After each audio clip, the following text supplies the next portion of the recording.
Borrowing a book using self-service. A how-to guide. Please note that you can only borrow standard-sized books at a self-service machine.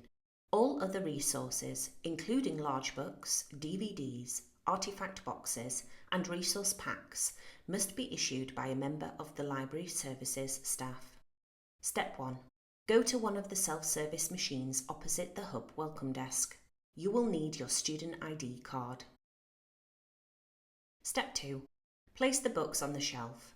Stack as many as will fit, leaving a gap on top large enough for your fist.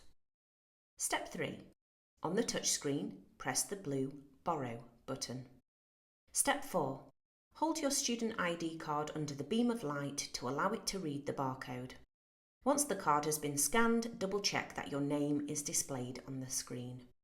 Step 5. At this point, the books you placed on the machine should be listed on the screen.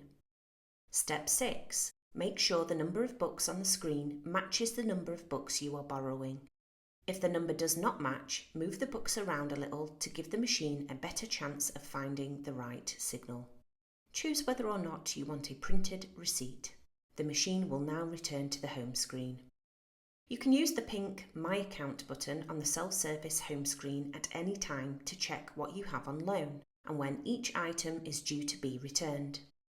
If you have any difficulty using the self-service machines, remember that you can always ask for help from a member of the Library Services staff within the Hub team.